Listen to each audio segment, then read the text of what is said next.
Hello दोस्तों। गंगा तट के समीप एक घना वन था जहां सैकड़ों वर्षों से आर्षि मुनियों ने तप किया था। उसी वन में एक सिद्ध साधु महायोगी देवदत्त अपनी गहन तपस्या में लीन रहते थे। उनका शरीर तपस्या की अग्नि में तपा हुआ था और मुखमंडल पर अद्भुत तेज था।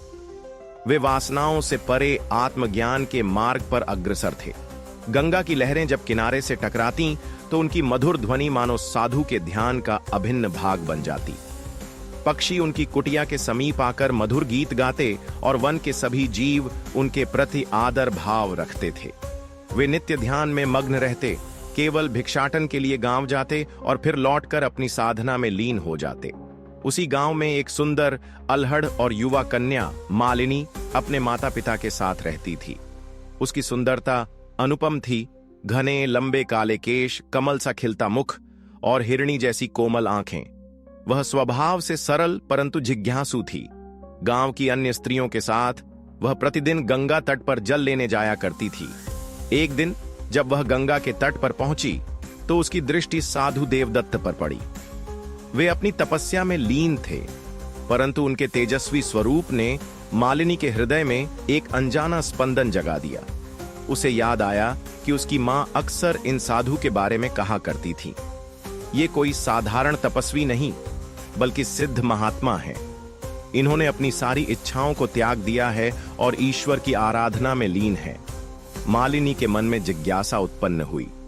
वह सोचने लगी, क्या कोई सचमुच वासनाओं से मुक्त हो सकता है? क्या यह संभव है कि कोई मनुष्य प्रेम और सुख की आकांक्षाओं को त्याग कर केवल ध्यान में लीन रह सके?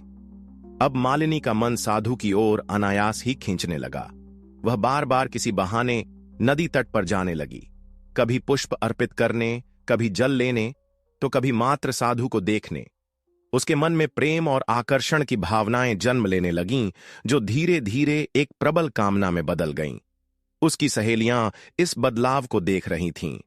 एक दिन उसकी प्रिय सखी सुमित्रा ने उससे पूछा, मालिनी, तुम इन साधु महाराज को इतने ध्यान से क्यों देखती रहती हो? कहीं तुम्हारे मन में कोई... मालिनी ने हंसते हुए बात टाल दी, परंतु उसके हृदय में जो भावनाएं जन्म ले चुकी थीं, उन्हें वह नकार नहीं सकी। उसे अब इस आकर्षण का कारण जानना था। एक दिन उसने साहस जुटाकर साधु के पास जाकर कहा, महाराज, आप सदा अकेले क्यों रहते हैं? क्या तपस्वी को भी प्रेम की आवश्यकता नहीं होती? साधु ने धीरे से अपनी आंखें खोली। उनकी दृष्टि करुणा से भरी थी। उन्होंने शांत स्वर में उत्तर दिया, बेटी, प्रेम त्याग में है, आत्म संयम में है। जो इस सांसारिक प्रेम को छोड़ देता है वही सच्चे प्रेम को प्राप्त करता है। मालिनी संतुष्ट नहीं हुई। उसने अगली बार और अधिक साहस के साथ कहा, परंतु यह तन भी ईश्वर की देन है। क्या यह पवित्र नहीं? क्या इसकी इच्छाएं अपवित्र हैं? साधु के मन में एक क्षण के लिए कंपन हुआ। वह भी देहधारी थे, उनकी साधना अडिग थी, परंतु यह एक अग्नि परीक्षा थी। एक पल के लिए उनकी चेतना डगमगाई, पर उन्होंने अपने भीतर उठते भावों को वश में किया। उन्होंने आंखें बंद कर लीं और कहा, माया मोहक है, परंतु यह क्षणिक है।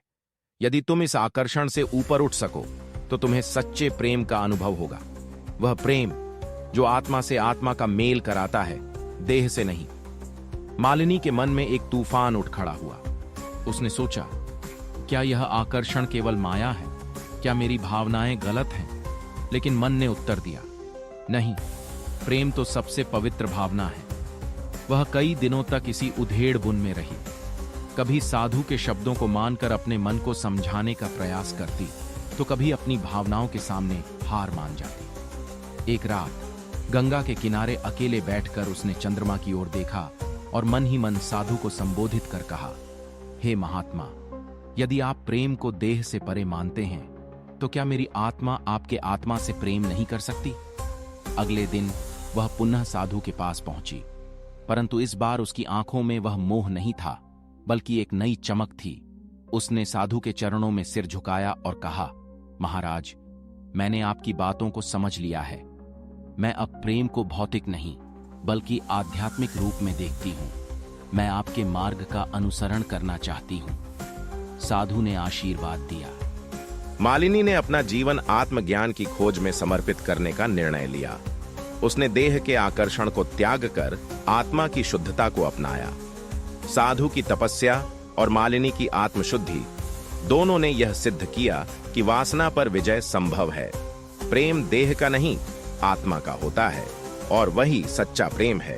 यह कहानी हमें यह समझाती है कि प्रेम का सच्चा स्वरूप केवल भौतिक नहीं बल्कि आत्मिक होता है। इच्छाओं पर नियंत्रण पाकर ही मनुष्य अपने जीवन को सार्थक बना सकता है। कहानी आपको अच्छी लगी हो तो लाइक और सब्सक्राइब करना ना भूलें। धन्यवाद।